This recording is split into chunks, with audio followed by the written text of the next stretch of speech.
You've eaten their food. You've seen the arches from a highway at 2 in the morning, glowing like a lighthouse.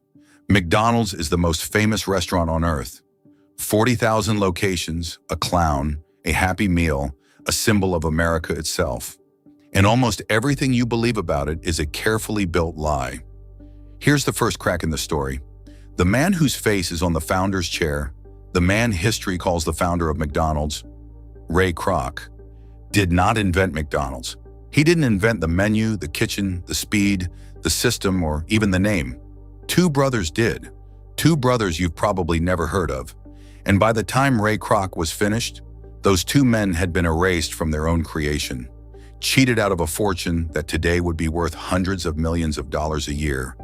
And one of them watched a McDonald's get built a block away for the sole purpose of destroying the restaurant he still ran. But that's only half the dark truth, because the second half is even stranger. McDonald's, the company you think sells hamburgers, does not actually make its real money selling hamburgers. It barely cares about the burgers at all. The burgers are a cover story.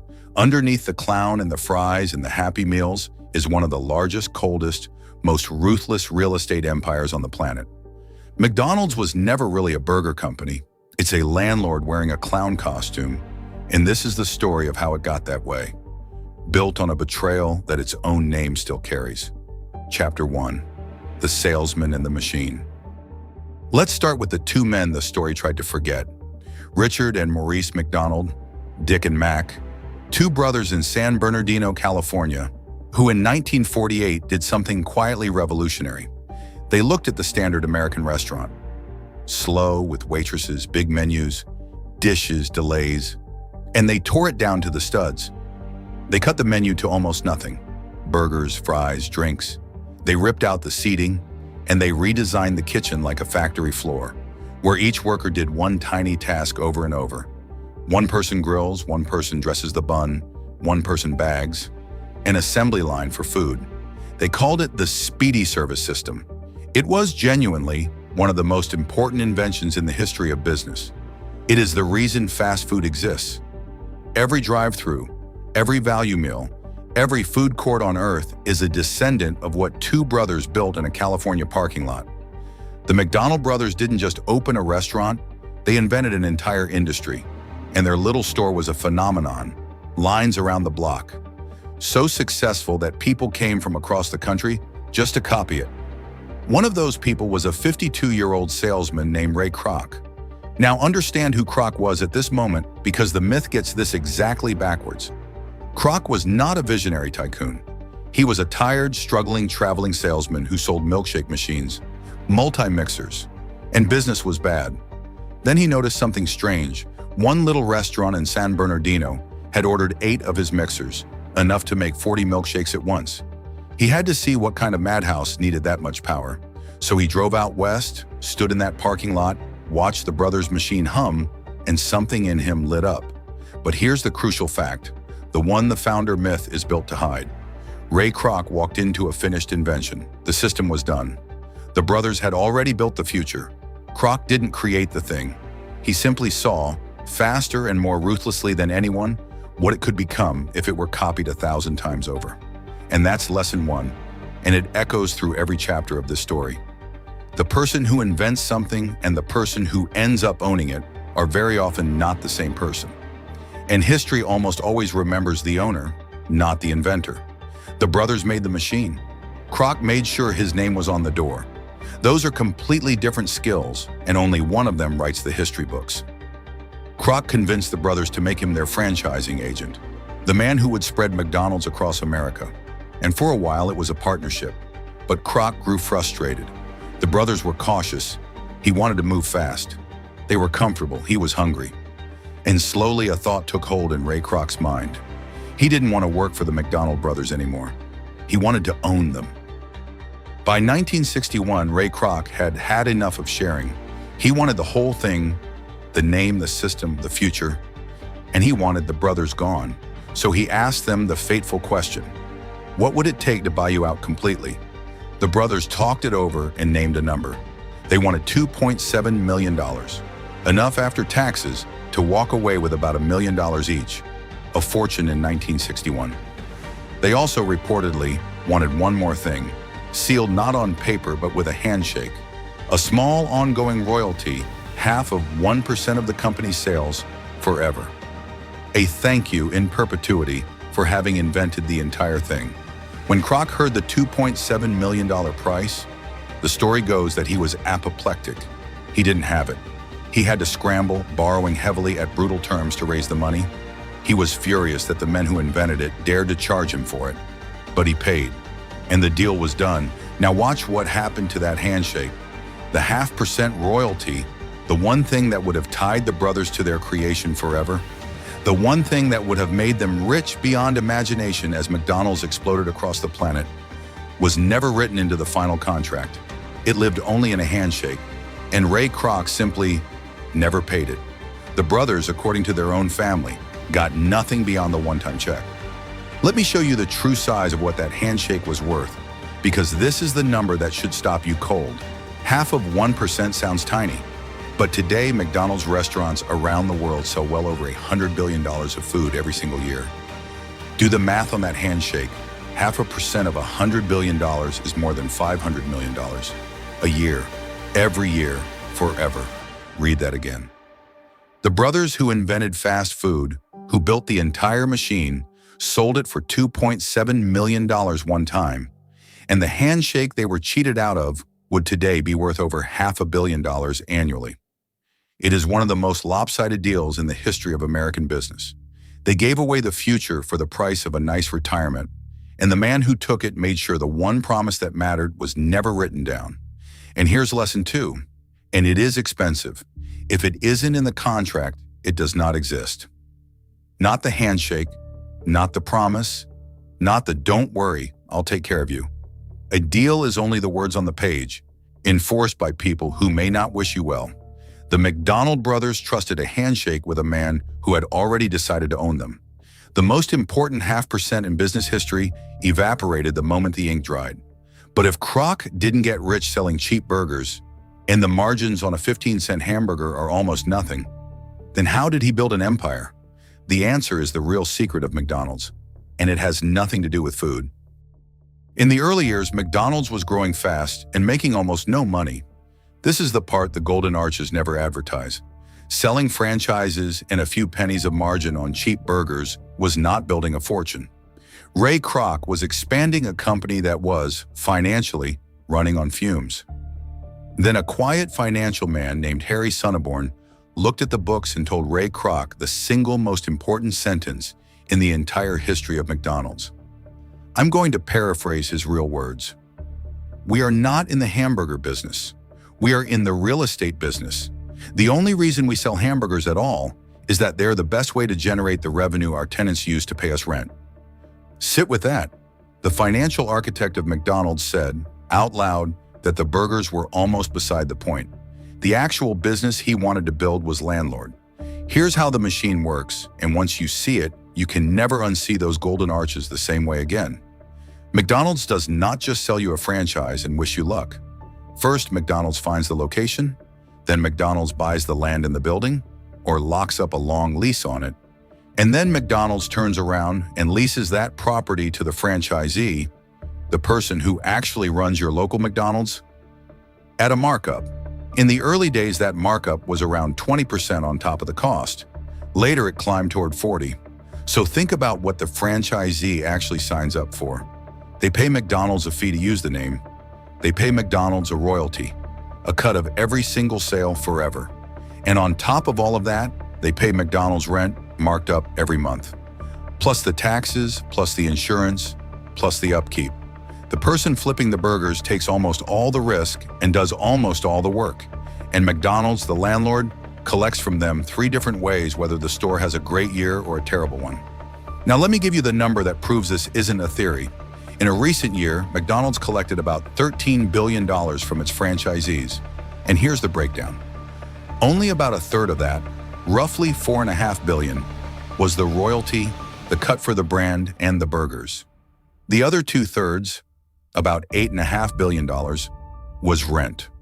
Rent. The landlord line is nearly double the burger line, and it goes deeper. McDonald's real estate, the land and buildings it owns around the world, sits on its books at nearly $38 billion. That is about 99% of the company's entire assets. Let that sink in. Strip away the fryers and the drive-thrus and the Happy Meals, and what McDonald's actually is, on paper, is one of the largest owners of prime commercial real estate on the face of the earth. The hamburger is not the product. The hamburger is the tenant's way of generating your rent. That's lesson 3, and it is the deepest one in this whole story. Always ask what a business actually sells, not what it appears to sell. McDonald's appears to sell you a cheeseburger. What it actually sells is real estate leverage, dressed up as lunch. The most successful businesses on earth are frequently not doing the thing you think they're doing. They're running a hidden machine behind the thing you can see. And the burgers were always just the friendly face on the front of the vault. So Kroc had his empire engine. There was just one loose end. 2 of them, actually. 2 brothers in California who still had their name on a restaurant. Here is where the story turns from ruthless business into something colder. When Kroc bought the company in 1961, there was one thing the brothers held on to: their very first restaurant, the original in San Bernardino, the birthplace of the whole idea. They intended to keep running it and hand it to their loyal employees. It was theirs. It was where it all began. But there was a catch buried in that buyout, and the brothers didn't catch it.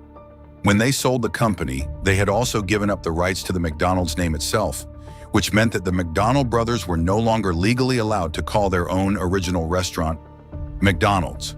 The birthplace of McDonald's could not be named McDonald's, so they were forced to rename it. They called it the Big M. And Ray Kroc's response to that tells you everything about the man. He did not shrug and move on. He took it as a challenge. He opened a brand new official McDonald's, golden arches and all, 1 block away from the brothers' Big M. A company store with the full weight of the corporation behind it, dropped next to the original for one clear purpose: to bury it. And it worked. The Big M, the actual original birthplace of fast food, run by the men who invented it, could not survive with a real McDonald's staring at it from down the street. It closed. Think about the cruelty of the geometry there. The 2 men who created everything, forced to take their own name off their own store, then watch the machine they built get used as a weapon to kill the one thing they had left. And the erasure didn't stop at the building. Ray Kroc spent the rest of his life cultivating a simple, powerful story: that he, Ray Kroc, was the founder of McDonald's. The company even reset its own history, renumbering the stores so that Kroc's first franchise, opened in 1955, became store number 1, not the brothers' original from 1948. In the official mythology, the brothers' restaurant, the true first McDonald's, simply doesn't count.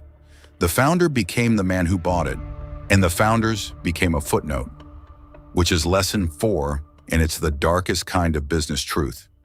History is written by whoever controls the story, not whoever did the work. Kroc understood something most builders never do: that owning the narrative is as valuable as owning the company. He didn't just take the business, he took the credit permanently and buried the evidence a block away.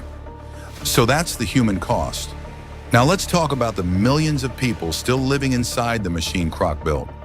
Because the dark truth isn't only history, it's operating right now in the store nearest you. Here's the dream McDonald's sells today to tens of thousands of people around the world. Own a McDonald's. Be your own boss. Buy into the most successful brand in the history of food and build a future for your family. And it's real.